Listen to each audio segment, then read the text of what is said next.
Bienvenidos y bienvenidas a una edición más de Temas y Debates. Les saluda Ricardo Sosa. En esta oportunidad hacemos un contacto internacional hasta la ciudad de Guatemala con el doctor Daniel Núñez, quien es investigador de seguridad y justicia de Diálogos, con sede en Guatemala, un organismo de segunda generación que investiga y observa el delito, el crimen, la violencia en Centroamérica, en el denominado Triángulo Norte, y en Guatemala desarrollan un trabajo extraordinario con tomarle el pulso a la violencia de manera local, nacional y regional. Doctor Núñez, gracias por aceptar mi invitación. Bienvenido. Muchas gracias, Ricardo. Gracias a usted por la invitación. Doctor, sabemos de su trayectoria como doctor en sociología, graduado en los Estados Unidos de Norteamérica. Se ha desarrollado como un consultor, como un catedrático, como un investigador en temas de sociología. ¿Cómo se da su llegada y su incorporación al equipo de Diálogos?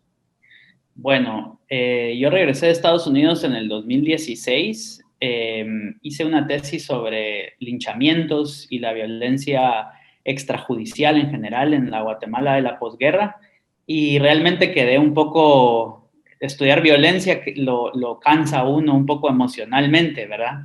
Entonces quería alejarme bastante de este tema y conseguí un trabajo en la Universidad Rafael Landívar. Entonces ahí trabajé por casi 4 años el tema de pueblos indígenas y el desarrollo entendido ampliamente, ¿verdad? Me sirvió mucho para aprender sobre digamos, los territorios en Guatemala, las diferentes regiones, profundizar en el conocimiento del pueblo quechí específicamente. Y terminé mi trabajo este año, concluyó mi investigación y surgió la oportunidad de trabajar en Diálogos. Uno de sus fundadores, Carlos Mendoza, ha sido un amigo mío desde hace varios años, y entonces me uní al equipo hace poco, ¿verdad? En septiembre. Y estoy retomando el tema de la violencia en general en Guatemala y en Centroamérica, ya digamos, con un alma renovada, por llamarle de alguna manera, ¿verdad? Ya no con ese como cansancio emocional que me había dado el estudio de la violencia, que es muy fuerte, ¿verdad? Estudiar todo el tiempo, estar hablando de muerte, muerte, muerte, sí le afecta a uno emocional y moralmente también tiene sus barreras que hay que vencer, ¿verdad? Entonces ahora estoy muy emocionado de empezar a trabajar con Diálogos. Tenemos varios proyectos en mente, la idea de Diálogos es hacer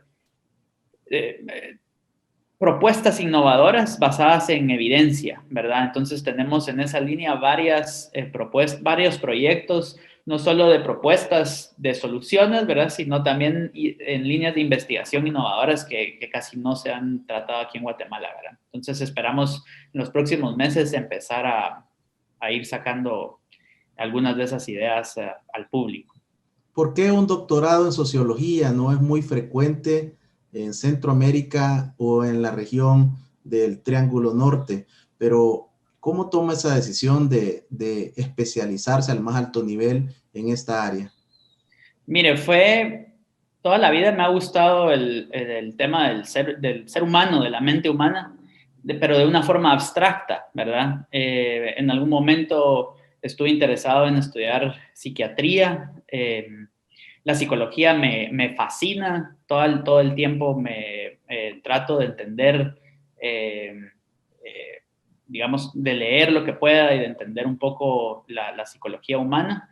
Entonces, realmente no sabía muy bien qué era eso de la sociología y la antropología. Conocí a un escritor que en paz descanse, un escritor guatemalteco, Mario Monteforte Toledo, y él era tío abuelo de un amigo mío y me lo presentó, y él era un sociólogo, ¿verdad? Pero a la vez era novelista y había tenido una vida muy interesante, y la verdad que tuvo un impacto en mí muy fuerte, me inspiró mucho.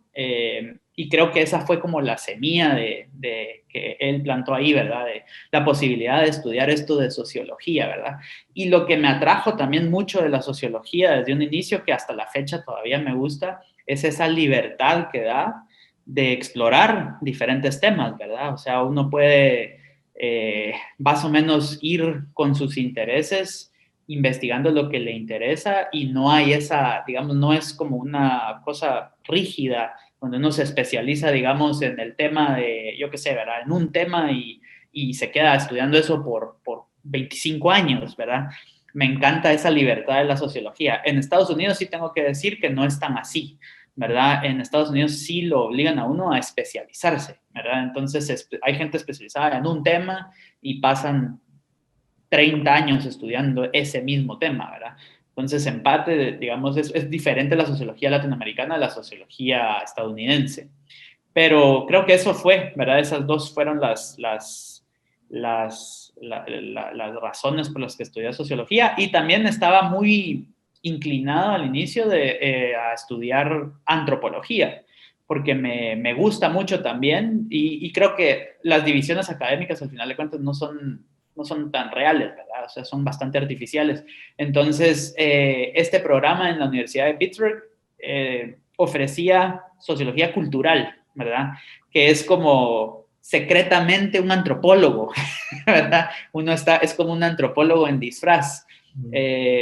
Pero no, o sea, me gusta el hecho de que puedo hacer etnografía, que es en lo que me he especializado, ¿verdad? La etnografía como método, como metodología, pero a la vez me gusta también analizar números, ¿verdad?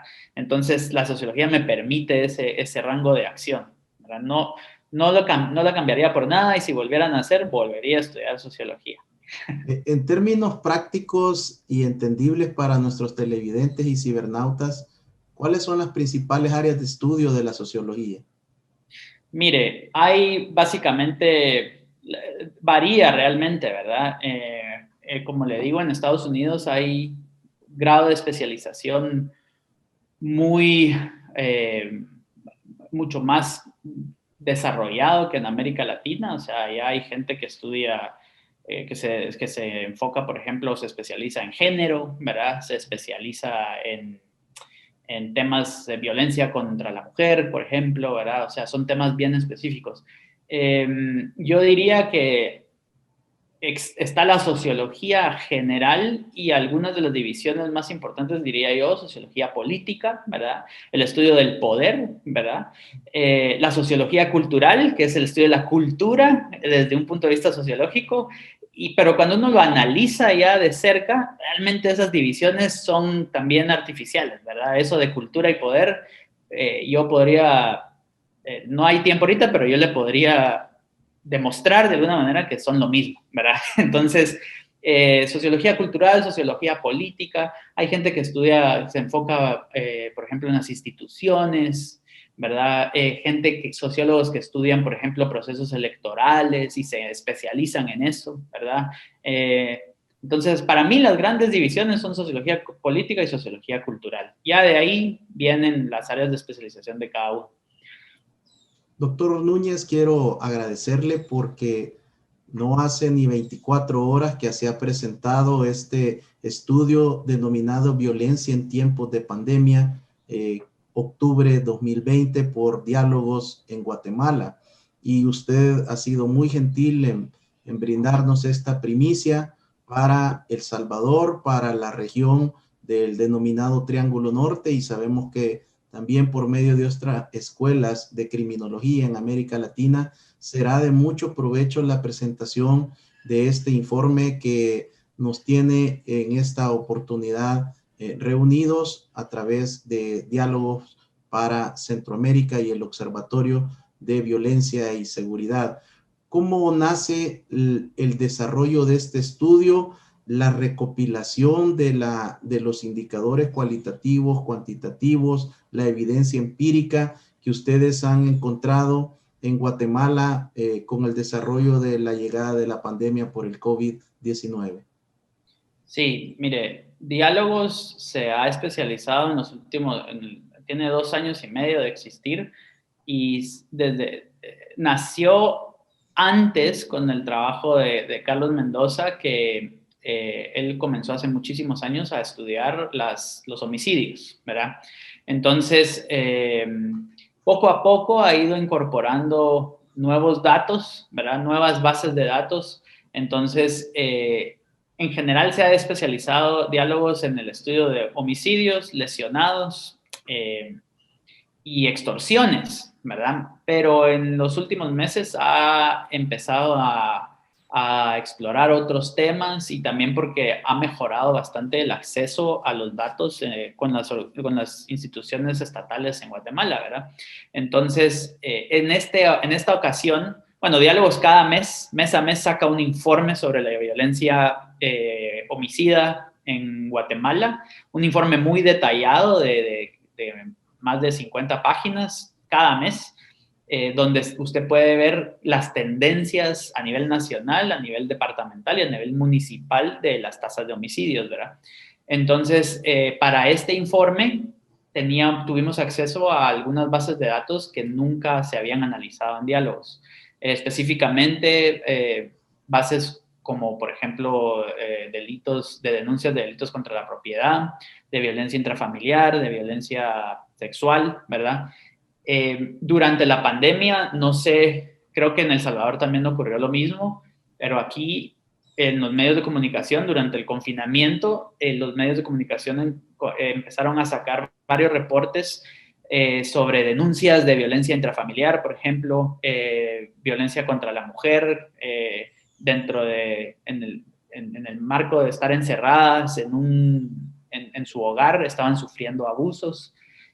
También empezaron a emerger noticias o reportes periodísticos sobre un incremento de delitos contra el patrimonio, robos a residencias, por ejemplo, robos a comercios. Entonces nos pareció oportuno explorar estas bases de datos como un primer acercamiento.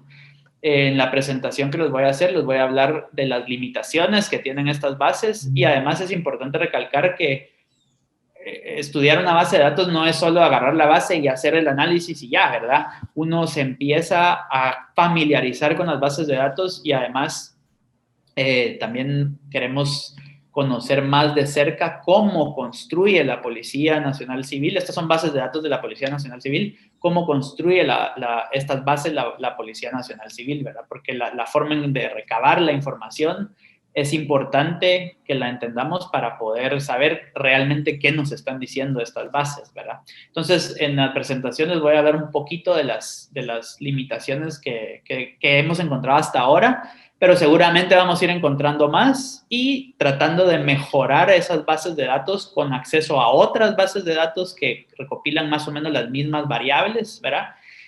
Y quizás en un futuro logramos convencer al Ministerio de Gobernación de Guatemala de la necesidad de hacer encuestas de victimización periódicas, ¿verdad? Yo no sé si en El Salvador las hacen, pero en Guatemala eso se ayudaría muchísimo para poder contrastar estos datos oficiales con las percepciones de la población, ¿verdad? Entonces nació de ahí la idea, ¿verdad? Hagamos un informe como un primer acercamiento para hablar un poco de las cifras que tenemos, ¿verdad? De denuncias. Estas Así denuncias, nació. el estudio está fundamentado en denuncias en sedes policiales y del Ministerio Público o solo policía. Solo policía, ¿verdad? No incluye nada del Ministerio Público, ¿verdad? Entonces, eso es una de las limitaciones importantes, ¿verdad? Ahorita estamos recabando otras bases de datos, estamos tratando de profundizar en el informe hablamos un poquito de algunos departamentos, municipios que tienen incrementos o decrementos importantes y estamos haciendo como un zoom in ahí, ¿verdad? Y conforme vaya pasando los días vamos a ir tratando de publicar en la página de diálogos posts en blogs o boletines informativos, infografías, ¿verdad? Con nuevos datos. Queremos también incorporar un poco, contrastar las cifras con las cifras en el Triángulo Norte, el llamado Triángulo Norte, ¿verdad?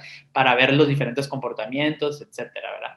Pero sí, está basada en denuncias. y del periodo de enero a agosto 2020. Enero a agosto del 2020, ¿verdad? Y sí, precisamente pensamos que, bueno, estas medidas de restricción de la movilidad, como fueron tan severas, digamos,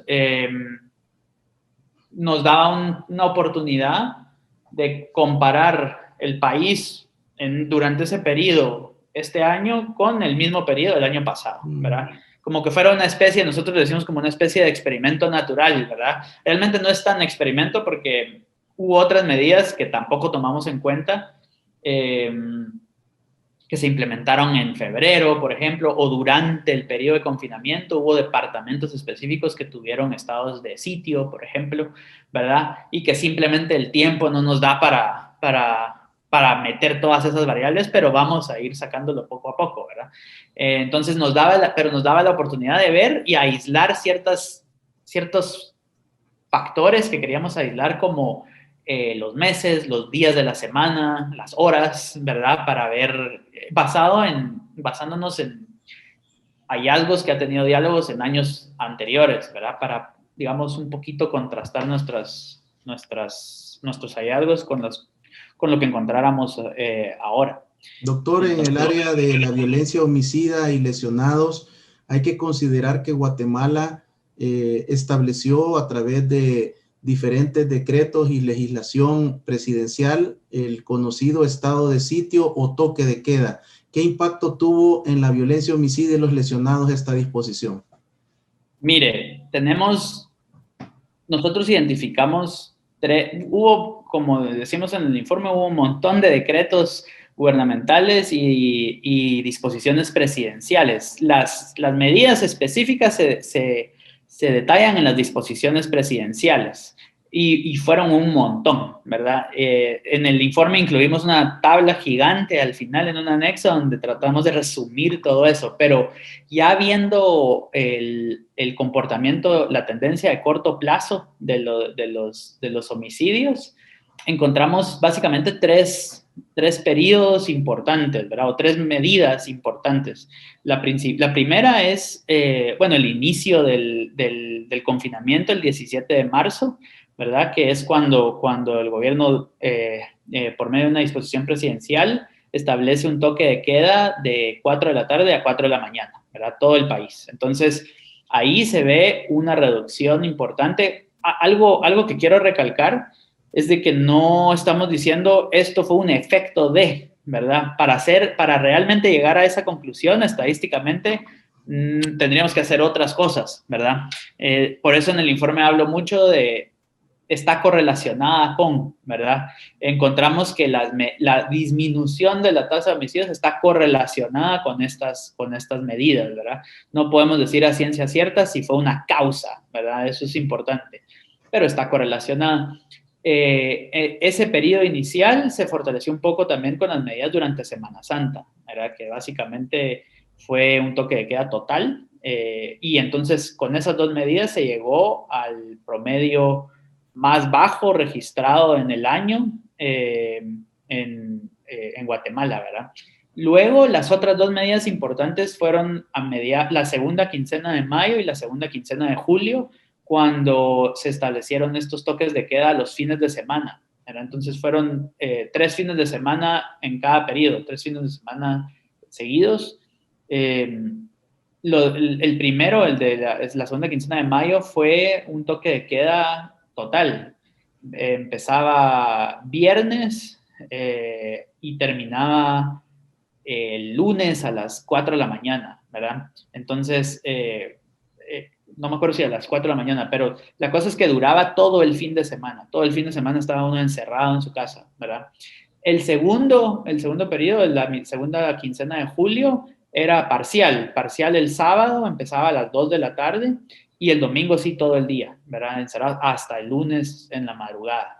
Entonces, esos dos periodos están correlacionados con una baja también en la tendencia de corto plazo, obviamente, ¿verdad? Son cosas que uno espera, pero también nos dice mucho porque en hallazgos previos, en diálogos, habían encontrado, yo todavía no trabajaba ahí, pero ellos habían encontrado que, por ejemplo, una gran parte de los homicidios ocurre sábados primero y viernes, ¿verdad? Viernes y sábados, pero más sábados, los fines de semana, y esto probablemente también está relacionado, obviamente, en los fines de semana hay más gente afuera, entonces es más probable que ocurran, pero también el uso del alcohol, por ejemplo, ¿verdad? Son variables que de alguna manera este estudio nos hace pensar que iban por la vía correcta, ¿verdad? Doctor, me permite un corte. Al regresar, le brindo el tiempo para que pueda desarrollar la presentación. Estamos haciendo un contacto internacional hasta la ciudad de Guatemala con el doctor Daniel Núñez, doctor en sociología e investigador académico de Diálogo para Centroamérica. Regresamos.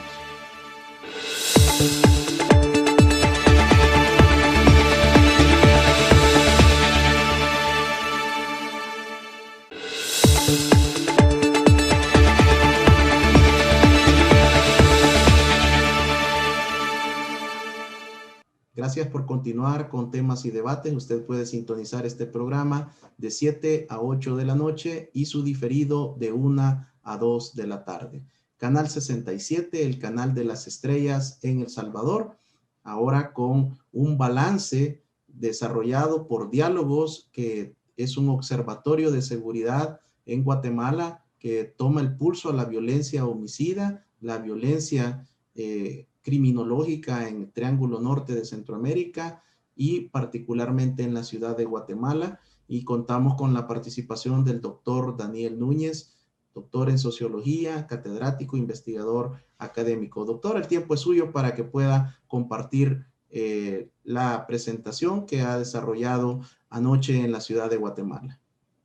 Muchísimas gracias, Ricardo. Les voy a compartir pantalla entonces para que la veamos. Bueno. Entonces, esto es un resumen de los principales hallazgos de este primer acercamiento que hicimos en Diálogos. Como le dije anteriormente, vamos a profundizar en algunas cosas y vamos a ir sacando algunos productos en las próximas días, semanas, ¿verdad? Para hablar más a profundidad de estos temas. Y posiblemente Diálogos ya va a analizar estas estadísticas como violencia intrafamiliar, sexual y delitos contra el patrimonio con más frecuencia, ¿verdad? Esta es la primera vez que se analizan en Diálogos. Antes de empezar, sí quiero hablar un poco sobre las limitaciones que hemos encontrado hasta ahorita en las bases de datos y algunas de las limitaciones del informe, ¿verdad? Esto es básicamente un resumen de datos a los que tuvimos acceso, que son bases de datos de la Policía Nacional Civil, ¿verdad? Son solo de ellos, no hay nada de Ministerio Público ni nada, ¿verdad? Algunas limitaciones de esas bases de datos, como toda base de datos, hay algunas variables que tienen información incompleta, ¿verdad? Varias observaciones con esto de ignorado, ¿verdad? Se ignora mucha de la información. Algunas variables con categorías no excluyentes, por ejemplo, en violencia intrafamiliar hay tipo de agresión y entonces a veces dice agresión física y otras veces dice bofetadas y puntapiés, por ejemplo. Entonces uno dice, ¿cuál es la diferencia entre esas dos, verdad?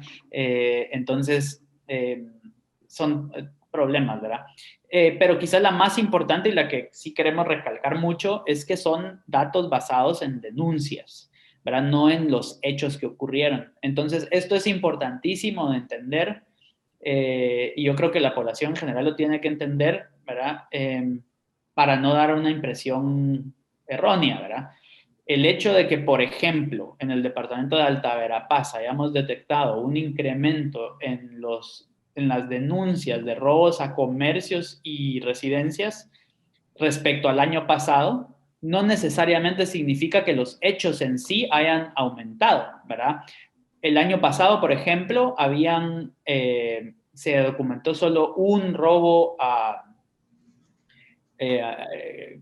no me acuerdo si es robo a aquí tengo el dato, pero es un robo a residencias, es un robo a residencias el año pasado en Alta Verapaz y hoy, en este periodo del 2020, se documentaron 23. puede ser que simplemente el año pasado no se denunciaron tanto, ¿verdad? Puede ser que durante la pandemia, por alguna razón, la gente denunció más o tenía más facilidad para denunciar por teléfono, por ejemplo, no sabemos, ¿verdad?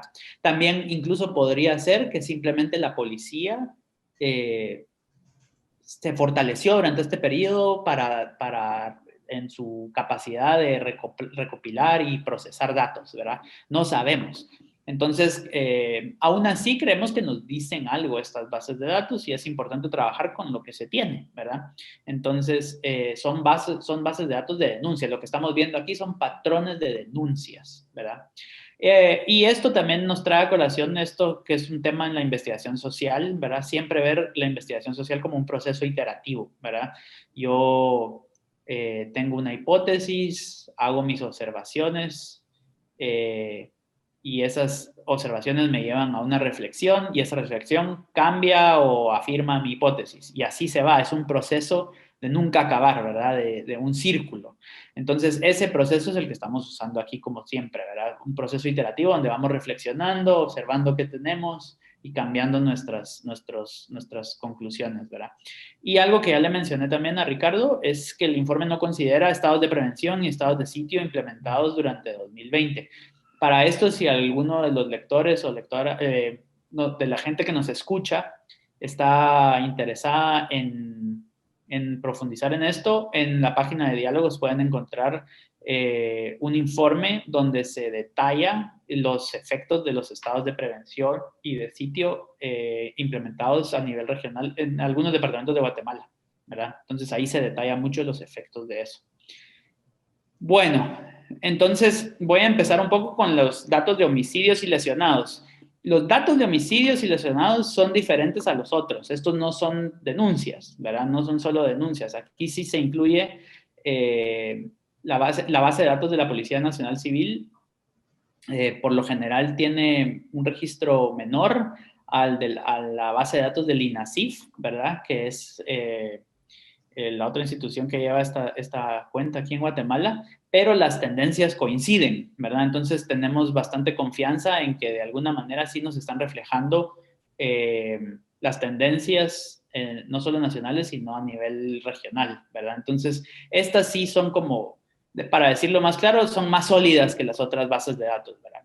Entonces, en total, en Guatemala, durante el periodo de la pandemia, de enero a agosto del 2020, respecto al año pasado, vimos una disminución del 32% en nuestra tasa de homicidios, ¿verdad? En las cifras de homicidios, ¿verdad?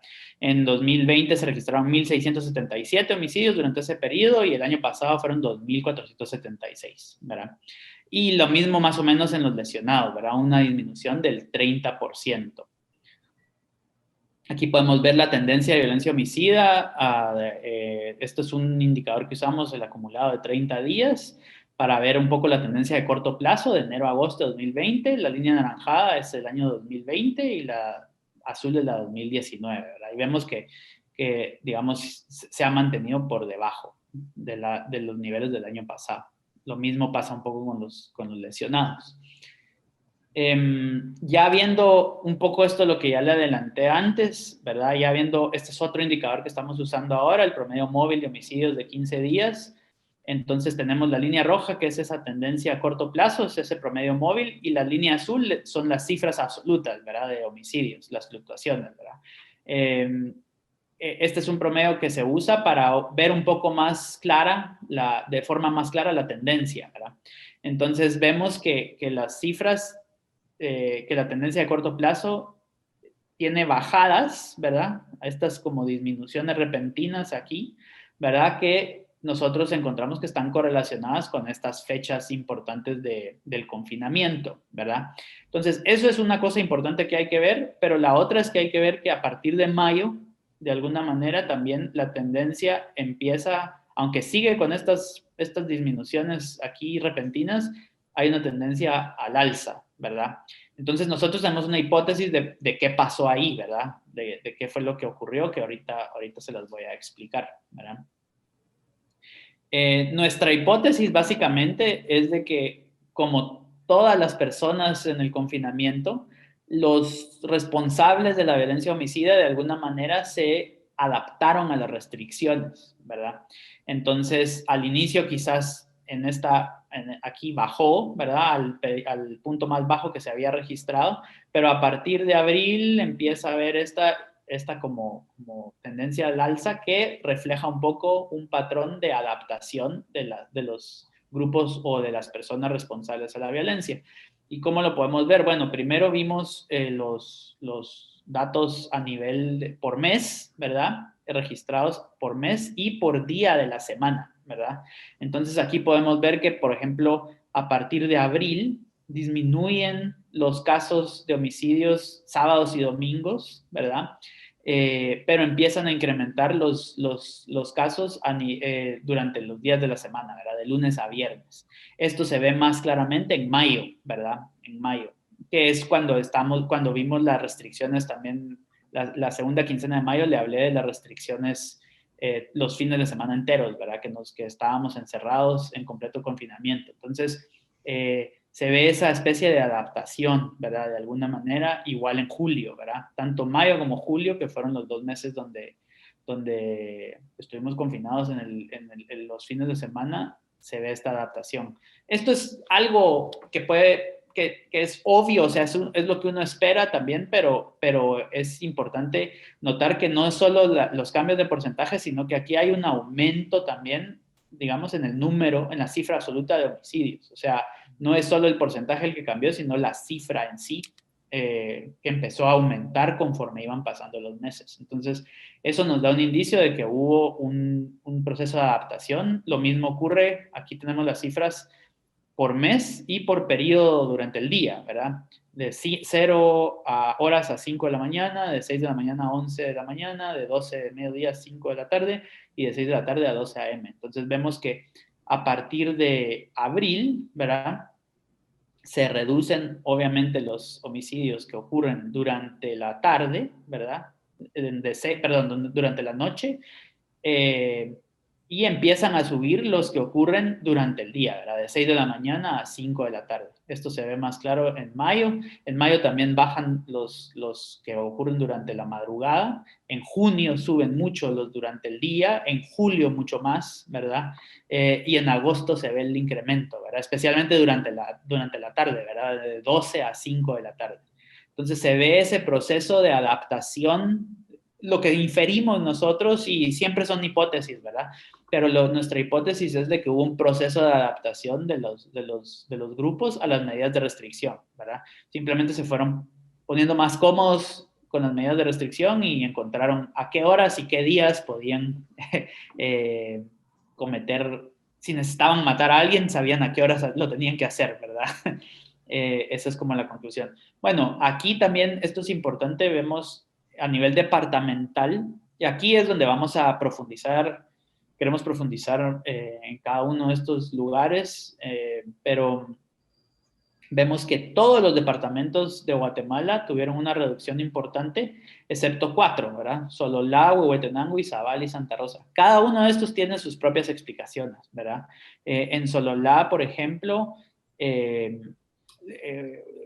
creo que son 9 homicidios de estos 16 ocurrieron en 2 municipios que tienen un problema de tierras histórico, ¿verdad? Y donde hubo problemas durante la pandemia, ¿verdad? Entonces, Sololá es un caso, es un departamento indígena en el occidente del país, ¿verdad?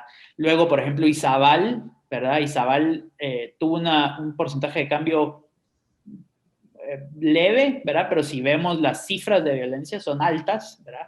Es un municipio en el que da al océano Atlántico, que tiene parte de su frontera del sur, son 3 municipios que colindan con Honduras, ¿verdad? Entonces, aquí hay los problemas que se ven en los municipios fronterizos, ¿verdad? Trasiego de todo tipo de cosas, contrabando, y a la vez hay violencia relacionada con el narcotráfico y con toda la cultura que crea el narcotráfico, que es todo este narcomenudeo, jóvenes desempleados que se dedican a robar, a vender drogas, etcétera, ¿verdad? Entonces, especialmente en las áreas urbanas de este municipio se ve ese tipo de violencia, ¿verdad? Entonces, ese tiene su propia historia, ¿verdad? Y así nos podríamos ir con cada uno de los departamentos y es lo que queremos hacer un poco, ¿verdad? Ir profundizando un poco más. Bueno, en términos de violencia Doctor, intrafamiliar, una, ¿sí? una consulta. En las gráficas no logro visualizar días con 0 homicidios en Guatemala. Eh, sí hubo, pero no tenemos aquí, es cierto, no se visualizan acá, pero bueno, aquí sí se visualiza. Mire, por ejemplo, entre el 16 y el 21 de marzo, entre el 21 y el 26 de marzo, ¿verdad? Hubo días con 0 homicidios en Guatemala, ¿verdad? Es decir, que el estado de sitio, el toque de queda eh, nocturno y durante los fines de semana no impidió que la violencia homicida tuviera registros importantes, aunque sea a la baja, pero se registraron. Sí, totalmente. Hubo a la baja, pero días con 0 hubo pocos, pero sí hubo, ¿verdad? Pero sí es importante eso que usted menciona, de que no, a pesar de que estábamos en teoría todos confinados, no se logró reducir la tasa a niveles, digamos, a que desaparecieran los homicidios, ¿verdad? Bueno, vamos Eh, con la violencia intrafamiliar. ok. Violencia intrafamiliar. Esto dio mucho que hablar aquí en Guatemala, ¿verdad? Los periódicos hablaban de un alza y efectivamente encontramos que hubo un alza del 26% en las denuncias, ¿verdad? Con los datos que tenemos de la Policía Nacional Civil, básicamente podemos sacar digamos, los patrones más generales, ¿verdad? El 84% de las víctimas reportadas fueron mujeres y el 16% fueron hombres. La gran mayoría de todas las víctimas, tanto hombres como mujeres, tenían entre 15 y 49 años y sufrieron ataques como los clasifica la policía, desde que van desde la agresión psicológica hasta la agresión física, ¿verdad? En 54 casos la víctima fue menor de edad. En 20 casos se reportó el uso de algún arma, cuchillo, machete, arma contundente o arma de fuego. El 61% de los incidentes el agresor fue un conviviente, ¿verdad? Esto es algo que nos han recalcado. Digamos, ayer en el conversatorio tuvimos a una colega que nos comentó el informe y nos habló o sea, la importancia de que no se vio, esto no se visualizó con las medidas de confinamiento, ¿verdad? Que básicamente obligaron a muchas mujeres a convivir 24 horas con su agresor, ¿verdad? Es que es una situación terrible, ¿verdad? En el resto de los incidentes, el victimario fue algún miembro de la familia cercana. En la gran mayoría de los reportes, la policía afirmó que la persona agresora se encontraba bajo los efectos del alcohol. Esto lo pusimos aquí también porque es importante. En la literatura especializada se habla de la relación que existe entre el uso de alcohol y la violencia entre parejas. Hay un par de estudios buenos basados en encuestas en América Latina, ¿verdad? En varios países de América Latina que demuestran eso, ¿verdad? Aquí podemos ver las denuncias, el patrón o la tendencia de corto plazo de la violencia intrafamiliar de enero a agosto y vemos de nuevo, ¿verdad? Ya venían respecto al año pasado un poco altas a partir de febrero, pero a partir de marzo siguen más altas que respecto al año pasado, pero a la vez aumentan respecto al mes anterior y así se van, ¿verdad? Abril, mayo, junio, ¿verdad? Entonces sí aumentaron, como decían los medios de comunicación. Aquí se puede ver que creo que son 6 departamentos los que reportaron una disminución de sus denuncias durante la pandemia y el resto registró un incremento. Y nosotros aquí señalamos solo 2, ¿verdad? Guatemala, bueno, la ciudad, el departamento de Guatemala que concentra una gran parte de la violencia urbana por, bueno, todas las razones que acompañan a la violencia urbana, pero también nos llamó la atención Alta Verapaz, ¿verdad? Un departamento quechí en el centro del país, en donde, por ejemplo, las encuestas de salud materno-infantil que se han hecho en Guatemala, creo que la última es del 2014, muestra que digamos, los niveles, la actitud de las familias frente a cuestiones como, por ejemplo, el uso del castigo corporal en los niños, ¿verdad? En las familias. Una actitud abierta, o sea, una opinión de que debe ser utilizado ese tipo de castigo con los niños, ¿verdad? Son los departamentos, junto con Baja Verapaz, que tienen como los índices más altos de eso. Entonces nos llamó un poco la atención eso, ¿verdad? La violencia intrafamiliar en un departamento quechí. Como le digo, aquí es importante siempre recordar que son denuncias, ¿verdad? Estos departamentos que tienen diferencias negativas, o sea, que registraron un descenso, quizás simplemente no vimos denuncias, pero seguro hay un subregistro importante, ¿verdad? Y como nos recalcaron ayer también, todas las cifras estas, por ejemplo, violencia intrafamiliar y violencia sexual que vamos a ver después, tienen un subregistro siempre, ¿verdad? En criminología le llaman la cifra negra, ¿verdad? La cifra a la que no se llega de los crímenes, pero durante la pandemia ese subregistro fue más alto, ¿verdad? Probablemente fue más alto por el hecho de que las personas estaban conviviendo con sus agresores, ¿verdad? Violencia sexual. Aquí hubo una reducción, ¿verdad? Del 22% en las denuncias, pero de nuevo se recalca también las dificultades que tenían las mujeres y los hombres, porque también hay víctimas hombres, que tenían para denunciar, ¿verdad? Hubo una reducción del 22%, y aquí sí, esto es un dato fuerte, ¿verdad? La mayoría de las denuncias, casi el 90%, involucraron a mujeres entre los 0 y 25 años de edad, ¿verdad? En 170 casos, o sea, el 67%, la víctima fue un menor de edad, ¿verdad? De hecho, hay varios casos de violaciones a bebés, ¿verdad? O sea, bebés de 0 a 4 años, ¿verdad? Importante que la policía clasifica violencia sexual solo las violaciones, ¿verdad? En la base de datos que nos enviaron, solo están las violaciones. Y eso es una limitación también importante, porque una violación, o sea, violencia sexual no se puede reducir solo a la violación, ¿verdad? Obviamente la violación es una, pero la violencia sexual es mucho más amplia que eso, ¿verdad? En 75% de los casos la violación fue consumada y solo el 56% de los casos, en el 56% de los casos, el victimario fue detenido por la policía, ¿verdad? Obviamente aquí de nuevo hay que hablar de la cifra negra, ¿verdad? Seguramente es en algunos casos se habla de que la cifra negra siempre es el doble, ¿verdad? Pero aquí no podría decirle yo un estimado, pero al menos, ¿verdad? La cifra es al menos el doble de lo que estamos viendo, ¿verdad? Esto es solo un poco para el patrón de la tendencia a corto plazo de la violencia sexual, que realmente no, solo es recalcar un poco la disminución que se vio a partir del confinamiento. Pero más importante esta, ¿verdad? Que se redujeron obviamente por las medidas de confinamiento los reportes de violencia sexual en la vía pública respecto al año pasado, ¿verdad?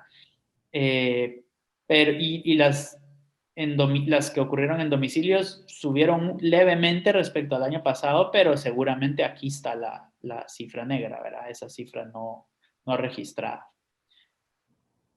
Bueno, y luego delitos contra el patrimonio, la policía usa esta categoría para clasificar un montón de delitos, ¿verdad? Hay delitos, digamos, robos de motos, robos de carros, robos de armas, todo esto, ¿verdad? Nosotros solo nos enfocamos en estos, una de las bases de datos que incluye solo robos a comercios, residencias, bancos, buses e iglesias, ¿verdad? Queríamos contrastar un poco lo que decían los medios de robo a residencias y a comercios con lo que estaba registrando la policía, ¿verdad? Y en términos de porcentuales, sí encontramos que especialmente las denuncias de robos a comercios aumentaron en 89%, ¿verdad? 229 casos en enero-agosto de 2019 versus 433 casos este año, ¿verdad? Los robos a residencias también, el 17%, un aumento del 17%, ¿verdad?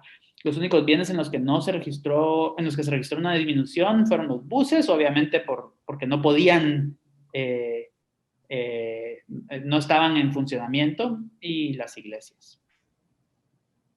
Aquí vemos las denuncias de robos a comercios, ¿verdad? Importante ver que ya venían altas desde enero, ¿verdad? O sea, en parte el aumento no tiene que ver con la pandemia, ¿verdad? Ya venían altas desde enero. Posiblemente tiene que ver esto con el cambio de gobierno, ¿verdad? Los cambios de gobierno siempre generan cambios o un como espacio ahí, un interregnum de donde las autoridades están viendo si cambian o siguen o qué, y ahí posiblemente hay algo de esta explicación, ¿verdad? Y vemos que los robos, las denuncias, de hecho, disminuyeron respecto al mes pasado a partir de marzo, o sea, con las medidas de confinamiento. Sin embargo, siempre se mantuvieron más altas que el año pasado, ¿verdad? En robos denuncias de robos a residencias, vemos lo mismo, ¿verdad? Ya venían más altas desde enero, bajan en febrero y bajan aún más en febrero, y en abril de hecho llegan a estar más bajas que el año pasado, igual que en julio, ¿verdad? Pero en total hubo un incremento del 17% respecto al año pasado, ¿verdad? Aquí están los mismos datos resumidos un poco, ¿verdad? Los totales, las cifras absolutas, y vemos lo que le digo de las reducciones en los buses y en las iglesias. Bancos solo hubo 2 denuncias registradas en ese periodo durante los 2 años. Y aquí, bueno, hicimos un análisis también de los departamentos que registraban no solo un porcentaje alto de aumento respecto al 2019, sino también una contribución significativa en sus cifras respecto al total de las cifras, ¿verdad? Entonces, de nuevo, nos llamó la atención que sale Alta Verapaz. Alta Verapaz es el departamento que le mencioné antes del departamento Quechí en el centro del país, pero también es importante recalcar que es el departamento más pobre del país, ¿verdad? Tiene los índices de pobreza más altos del país. Yo personalmente he trabajado, ahí fue parte de mi investigación en mi trabajo con la Universidad Rafael Andívar, entonces conozco, digamos, he viajado por ahí, he estado en varias comunidades quechí de diferentes municipios, conozco la situación en las que viven las familias ahí, y realmente, o sea, los niveles de pobreza son terribles, ¿verdad? Hay varias otras cosas, ¿verdad? Por ejemplo, el promedio de electrificación, del índice de electrificación, o sea, la gente que tiene acceso a electricidad en el país es como de 0.95, como alrededor de los 90%, 90 y pico por ciento, y en Alta Verapaz es como 45%. O sea, quiere decir que más de la mitad de la gente no tiene acceso a, por ejemplo, a algo tan básico como la electricidad, ¿verdad? Entonces es un departamento que nos llamó la atención y que queremos estudiar un poco más a fondo, ¿verdad? San Marcos también, ¿verdad? Un departamento también con índices de pobreza, pero es un departamento fronterizo con México, ¿verdad? Entonces, donde están todos esos problemas de los que le hablé de los departamentos fronterizos, especialmente los municipios que colindan con México, ¿verdad? Donde hay trasiego de todo tipo de cosas y hasta de humanos, ¿verdad? Entonces, ahí también pues llama la atención esos patrones, ¿verdad?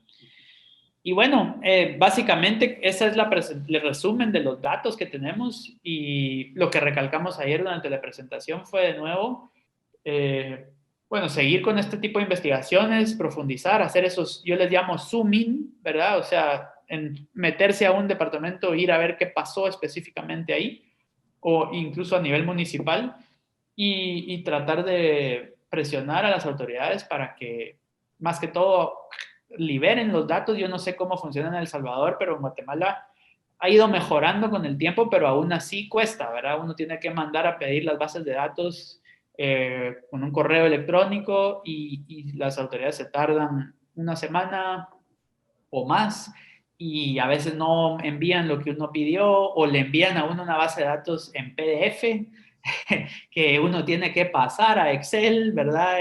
O a algún formato dependiendo del software que uno use, y es cuando en realidad deberían de estar disponibles cada mes en las páginas de internet para que la ciudadanía pueda meterle el diente, ¿verdad? Solo por poner un ejemplo que di ayer en la presentación, Yo viví en la ciudad de Pittsburgh por 8 años y yo podía entrar,